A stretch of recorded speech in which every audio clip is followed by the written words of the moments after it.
അപ്പം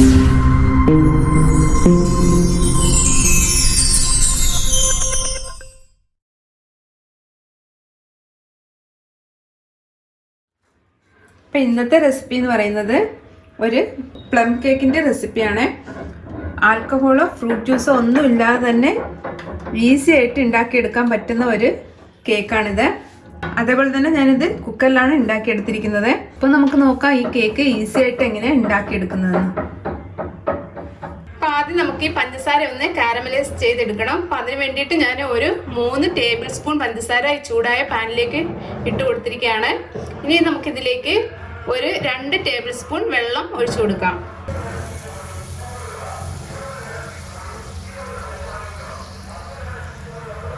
അപ്പോൾ ഇതൊരു ഡാർക്ക് ബ്രൗൺ കളർ വരുന്നവരേക്ക് നമുക്ക് ഇതേപോലെ ഒന്ന് ഇളക്കി കൊടുത്തോണ്ടേയിരിക്കണം.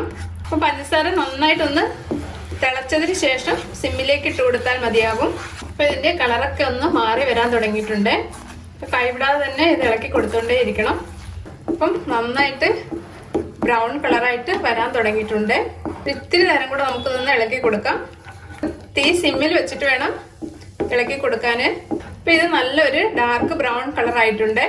ഇനി നമുക്കിതിലേക്ക് ഒരു 4 ടേബിൾ സ്പൂൺ വെള്ളം ചേർത്ത് കൊടുക്കാം. അത് കുറേശ്ശെ വേണം ചേർത്ത് കൊടുക്കാൻ, കാരണം ഈ വെള്ളം ഒഴിക്കുമ്പോൾ പൊട്ടിത്തെറിക്കാൻ സാധ്യതയുണ്ട്. ദൂരെ മാറി നിന്ന് വേണം, കെയർഫുള്ളായിട്ട് വേണം ഇതിലേക്ക് വെള്ളം ചേർത്ത് കൊടുക്കാൻ.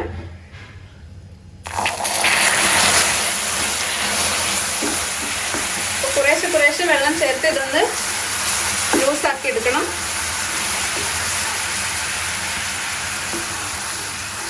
ഈ കാരമലൈസ് ചെയ്ത പഞ്ചസാര കട്ടിയാവാതിരിക്കാൻ വേണ്ടിയിട്ടാണ് നമ്മൾ ഇതിലേക്ക് വെള്ളം ചേർത്ത് ഒന്ന് ലൂസാക്കി എടുത്തത്. ഇത്രയും മതിയാകും. ഇനി നമുക്ക് സ്റ്റവ് ഓഫ് ചെയ്യാം. ഇനി നമുക്ക് ഈ ഡ്രൈ ഫ്രൂട്ട്സ് എല്ലാം ഒന്ന് കുതിർക്കാനായിട്ട് വെക്കാം. അപ്പം അതിന് വേണ്ടിയിട്ട് ഞാൻ ഡേറ്റ്സ് കുരു കളഞ്ഞ് ചെറുതായിട്ടൊന്ന് അരിഞ്ഞതാണ് എടുത്തിരിക്കുന്നത്. അത് നമുക്ക് ഈ പാത്രത്തിലേക്ക് ഇട്ട് കൊടുക്കാം. പിന്നെ ഞാൻ എടുത്തിരിക്കുന്നത് ഉണക്കമുന്തിരിയാണ്. അത് ഇതിലേക്ക് ചേർത്ത് കൊടുക്കാം. ഇനി ചെറുതായിട്ട് അരിഞ്ഞ ചെറി ഇതിലേക്ക് ഇട്ട് കൊടുക്കാം. ഈ ഡ്രൈ ഫ്രൂട്ട്സ് എല്ലാം നിങ്ങളുടെ ഇഷ്ടത്തിന് ഇതിലേക്ക് ചേർത്ത് കൊടുക്കാം. അതിന് പ്രത്യേകിച്ച് ഒരു അളവോ കാര്യങ്ങളൊന്നുമില്ല. ഇനി ഞാൻ ഇതിലേക്ക് ടൂട്ടി ഫ്രൂട്ടിയാണ് ചേർത്ത് കൊടുക്കുന്നത്. അതൊരു 2-3 ടേബിൾ സ്പൂൺ വേണമെങ്കിലും ചേർത്ത് കൊടുക്കാം. ഇപ്പം ഞാൻ 2 ടേബിൾ സ്പൂണാണ് ഇതിലേക്ക് ചേർത്ത് കൊടുത്തിരിക്കുന്നത്. ഇപ്പം ഞാൻ ഈ കേക്ക് ഉണ്ടാക്കുന്നത് ആൽക്കഹോളോ ഫ്രൂട്ട് ജ്യൂസോ ഒന്നും ഇല്ലാതെയാണ് ഞാനിത് ഉണ്ടാക്കുന്നത്. അപ്പോൾ നമുക്ക് ഈ ഫ്രൂട്ട്സ് ഒന്ന് കുതിർത്ത് വെക്കാൻ വേണ്ടിയിട്ട് നമ്മൾ ആദ്യമേ കാരമലൈസ് ചെയ്ത് ഈ പഞ്ചസാര ഉണ്ടല്ലോ, അത് നമുക്കിതിലേക്ക് ചേർത്ത് കൊടുക്കാം. അപ്പം ഇതിലാണ് ഈ ഫ്രൂട്ട്സ് കുതിർത്ത് വെക്കേണ്ടത്. നന്നായിട്ടൊന്ന് മിക്സ് ചെയ്തെടുക്കാം. ഞാനിപ്പോൾ ഇതൊരു 2 മണിക്കൂറാണ് കുതിർത്ത് വെക്കുന്നത്. അപ്പം നമ്മളുടെ ഈ ഡ്രൈ ഫ്രൂട്ട്സ് എല്ലാം ഒന്ന് സോഫ്റ്റ് ആവാൻ വേണ്ടിയിട്ടാണ് ഇത് ഇതേപോലെ കുതിർത്ത് വെക്കുന്നത്. സമയമില്ലാത്തവരാണെങ്കിൽ കൂടി കുറഞ്ഞത് 1 മണിക്കൂറെങ്കിലും ഇതൊന്ന് കുതിർത്ത് വെക്കാൻ നോക്കണം. അപ്പം ഞാനിതൊരു 2 മണിക്കൂർ ഒന്ന് കുതിർത്ത് വെക്കാൻ പോവുകയാണ്. അപ്പോൾ അടുത്ത സ്റ്റെപ്പ് എന്ന് പറയുന്നത് ഞാൻ 1 കപ്പ് പാലെടുത്തിട്ടുണ്ട്. ഇത് റൂം ടെമ്പറേച്ചറിലുള്ള പാലാണ്. അപ്പോൾ ഈ പാലിലേക്ക് 1 ടേബിൾ സ്പൂൺ വിനീഗർ ചേർത്ത് കൊടുക്കുകയാണ്. നന്നായിട്ടൊന്ന് മിക്സ് ചെയ്തെടുക്കാം. ഇപ്പം നമ്മൾ ഈ കേക്കിലേക്ക് മുട്ടയൊന്നും ചേർക്കുന്നില്ല, അതിനാണ് നമ്മൾ പാലിൽ വിനീഗർ ചേർത്ത് വെക്കുന്നത്. അപ്പം ഇത് നമുക്കൊരു സൈഡിലേക്ക് മാറ്റി വെക്കാം. അടുത്തത് ഒരു മിക്സിയുടെ ജാർ എടുക്കുക. അതിലേക്ക് നമുക്ക് പഞ്ചസാര ഒന്ന് പൊടിച്ചെടുക്കണം. ഇപ്പം ഞാൻ 1/2 കപ്പ് പഞ്ചസാരയാണ് ഇതിലേക്ക് ചേർത്ത് കൊടുക്കുന്നത്. അപ്പം ഇത് പൊടിക്കാത്ത പഞ്ചസാരയാണ് 1/2 കപ്പ്. പൊടിച്ചു വരുമ്പോൾ ഏകദേശം ഒരു 1/4 കപ്പോളം ഉണ്ടാവും. ഇനി ഇതിലേക്ക് ഈ വലിപ്പത്തിലുള്ള ഒരു 2 കഷ്ണം കറുകപ്പട്ട ചേർത്ത് കൊടുക്കുകയാണ്. അതേമാതിരി വളരെ ചെറിയ ഒരു പീസിൽ ജാതിക്ക. അപ്പം ഇത് നിങ്ങളുടെ കയ്യിലുണ്ടെങ്കിൽ മാത്രം ഇട്ട് കൊടുത്താൽ മതി. വളരെ ചെറിയൊരു പീസാണ്, കൂടി പോകരുത്. അത് ഇതിലേക്ക് ചേർത്ത് കൊടുക്കാം. ഇപ്പം ഇതില്ല എങ്കിൽ ഇതിന് പകരം ഒരു 2 ഏലക്കയുടെ അതിൻ്റെ അരി മാത്രം ഇതിലേക്ക് ചേർത്ത് കൊടുത്ത് പൊടിച്ചെടുക്കാം. പിന്നെ ഇതിലേക്ക് ഒരു 5 ഗ്രാമ്പുമാണ് ചേർത്ത് കൊടുക്കുന്നത്. ഇനി നമുക്കിത് നന്നായിട്ടൊന്ന് പൊടിച്ചെടുത്തിട്ട് വരാം. ഇപ്പോൾ പഞ്ചസാര ഞാൻ നന്നായിട്ട് പൊടിച്ചെടുത്തിട്ട് വന്നിട്ടുണ്ട്. ഈ പഞ്ചസാര നമുക്ക് നേരത്തെ കുതിർത്ത് വെച്ചിരുന്ന ഈ ഡ്രൈ ഫ്രൂട്ട്സിൻ്റെ കൂടെ ഒന്ന് മിക്സ് ചെയ്തെടുക്കാം. നന്നായിട്ടൊന്ന് മിക്സ് ചെയ്ത് കൊടുക്കുക. ഈ പഞ്ചസാര നന്നായിട്ട് അലിയുന്നിടം വരെ ഇത് ഇങ്ങനെ ഇളക്കി കൊടുത്തോണ്ടേ ഇരിക്കണം. അപ്പം ഇത് നന്നായിട്ട് മിക്സ് ചെയ്ത് വെച്ചിട്ടുണ്ട്. അപ്പം നമ്മൾ മാവ് റെഡിയാക്കുന്നതിന് മുമ്പേ കുക്കർ ഒന്ന് പ്രീഹീറ്റ് ചെയ്യാൻ വേണ്ടിയിട്ട് വെക്കണം. അപ്പം ഈ കുക്കറിലേക്ക് നമുക്ക് കുറച്ച് ബട്ടറോ എണ്ണയോ ഒന്ന് തേച്ച് കൊടുക്കാം. ശേഷം നമുക്കിതിലേക്ക് കുറച്ച് മൈദാമാവ് ഇതിലേക്കൊന്ന് സ്പ്രെഡ് ചെയ്ത് കൊടുക്കാം. അപ്പം നമ്മളുടെ കുക്കർ റെഡി ആയിട്ടുണ്ട്. ഇനി നമുക്ക് കേക്കിൻ്റെ ബാറ്റർ റെഡിയാക്കി എടുക്കാം. അതിന് വേണ്ടിയിട്ട് ഞാൻ 1.5 കപ്പ് മൈദാമാവാണ് എടുക്കുന്നത്. അപ്പോൾ 1 കപ്പ് എന്ന് പറയുന്നത് 250 ml ആണ്.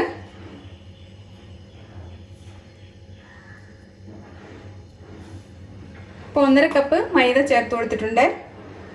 ഇനി 1.5 ടീസ്പൂൺ ബേക്കിംഗ് പൗഡർ ചേർത്ത് കൊടുക്കുകയാണ്. ബേക്കിംഗ് സോഡയല്ല, ബേക്കിംഗ് പൗഡറാണ് 1.5 ടീസ്പൂൺ. 1/2 ടീസ്പൂൺ ബേക്കിംഗ് സോഡ അതും ചേർത്ത് കൊടുക്കാം. അപ്പോൾ അളവ് തെറ്റിപ്പോകരുത്. 1.5 ടീസ്പൂൺ ബേക്കിംഗ് പൗഡറും 1/2 ടീസ്പൂൺ ബേക്കിംഗ് സോഡയാണ് ചേർത്ത് കൊടുത്തിരിക്കുന്നത്. ഇനി നമുക്ക് ഒരു പിഞ്ച് ഉപ്പിട്ട് കൊടുക്കാം. അപ്പോൾ ഇതെല്ലാം കൂടെ ഒന്ന് മിക്സ് ചെയ്യാം. ഇനി നമുക്കിത് അരിച്ചെടുക്കാം. ഇനി നമുക്ക് ഈ മാവ് ഒന്ന് മിക്സ് ചെയ്തെടുക്കാം.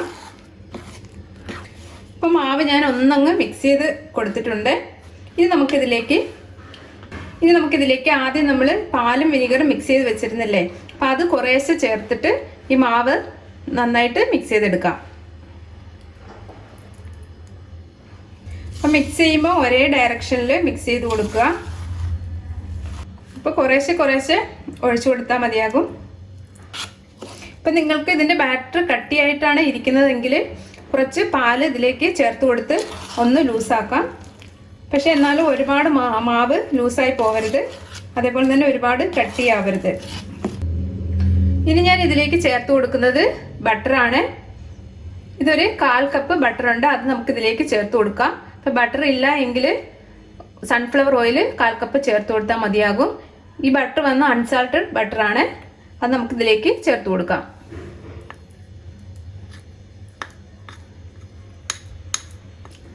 ഈ ബട്ടർ ഒന്നുകൂടെ ഇതിലേക്ക് മിക്സ് ചെയ്ത് കൊടുക്കാം.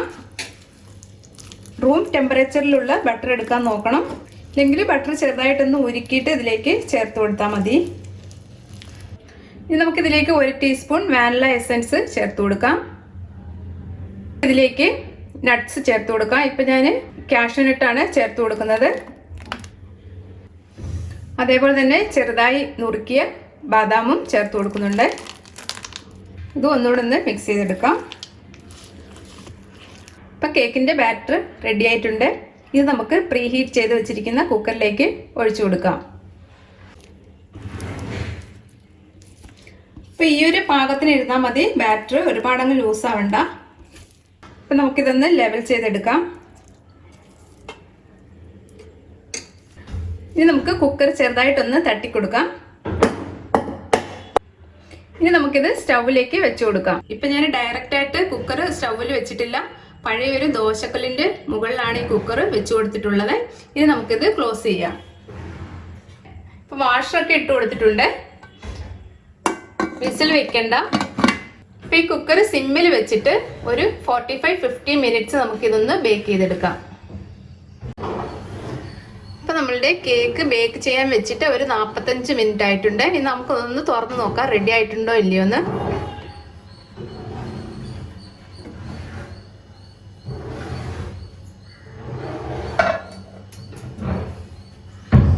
അപ്പം കേക്ക് നന്നായിട്ട് ബേക്കായി വന്നിട്ടുണ്ട്, നല്ല പൊങ്ങി വന്നിട്ടുണ്ട്. നമുക്കിതൊന്ന് വെന്തിട്ടുണ്ടോ എന്ന് ചെക്ക് ചെയ്യാം. നല്ല ക്ലീൻ ആയിട്ടാണ് വന്നിരിക്കുന്നത്. കേക്ക് നന്നായിട്ട് വെന്ത് വന്നിട്ടുണ്ട്. ഇനി നമുക്ക് സ്റ്റൗ ഓഫ് ചെയ്യാം. ഇനി ഈ കേക്ക് നന്നായിട്ട് തണുത്തതിന് ശേഷം നമുക്ക് ഇത് ഡിമോൾഡ് ചെയ്തെടുക്കാം. അപ്പോൾ നമ്മളുടെ കേക്ക് നന്നായിട്ട് തണുത്തിട്ടുണ്ട്. ഇനി നമുക്കിതൊന്ന് ഡിമോൾഡ് ചെയ്തെടുക്കാം. അപ്പോൾ ഈ കത്തി കൊണ്ട് തന്നെ ഈ സൈഡ് ചെറുതായിട്ടൊന്ന് വിടിവിച്ചാൽ മതി, പെട്ടെന്ന് തന്നെ നമുക്കിത് ഇളകി കിട്ടും. ഇപ്പം കേക്ക് ഞാൻ ഡിമോൾഡ് ചെയ്തെടുത്തിട്ടുണ്ട്. അപ്പം നമ്മളുടെ കുക്കറിൻ്റെ ഉൾവശം നോക്കിയോളൂ, ഒട്ടും തന്നെ കരിഞ്ഞു പിടിച്ചിട്ടില്ല, നല്ല പെർഫെക്റ്റ് ആയിട്ട് വന്നിട്ടുണ്ട്. ഇതിൽ നമ്മൾ ബട്ടർ പേപ്പർ ഒന്നും യൂസ് ചെയ്യേണ്ട ഒരു ആവശ്യമില്ല. അങ്ങനെ തന്നെ നമുക്ക് ഡയറക്റ്റായിട്ട് കുക്കറിൽ ഇത് ബേക്ക് ചെയ്തെടുക്കാം. അപ്പം നല്ല സ്പോഞ്ച് ആയിട്ടുള്ള ഒരു ഈസി പ്ലം കേക്കാണിത്. ഇപ്പം ഞാൻ കേക്ക് ഒന്ന് തിരിച്ച് വെച്ചിട്ടുണ്ട്. അപ്പോൾ ഈസി ആയിട്ട് ഉണ്ടാക്കിയെടുക്കാൻ പറ്റുന്ന ഈ പ്ലം കേക്ക് നിങ്ങളും ഒന്ന് ഈ ക്രിസ്മസിന് ട്രൈ ചെയ്ത് നോക്കണം. നല്ല ടേസ്റ്റിയാണ്, അതേപോലെ തന്നെ നല്ല സ്പോഞ്ചിയുമാണ്. നമ്മൾ മുട്ടയൊന്നും ചേർത്തില്ലെങ്കിൽ കൂടിയും നല്ല ടേസ്റ്റി ആയിട്ടുള്ള ഒരു കേക്കാണ്. ഇപ്പം ബേക്കറിയിൽ നിന്ന് വാങ്ങാതെ തന്നെ നമുക്ക് ഈ ക്രിസ്മസിന് ടേസ്റ്റി ആയിട്ട് പ്ലം കേക്ക് ഉണ്ടാക്കിയെടുക്കാം. ഈ മെഷർമെൻ്റ് എല്ലാം ഇതേപോലെ തന്നെ ഫോളോ ചെയ്താൽ മതി, നിങ്ങൾക്ക് പെർഫെക്റ്റ് ആയിട്ട് പ്ലം കേക്ക് ഉണ്ടാക്കിയെടുക്കാം. അപ്പം വീഡിയോ ഇഷ്ടമായിട്ടുണ്ടെങ്കിൽ ഒന്ന് ലൈക്ക് ചെയ്യാനും സബ്സ്ക്രൈബ് ചെയ്യാനും ഷെയർ ചെയ്യാനും മറക്കല്ലേ. താങ്ക്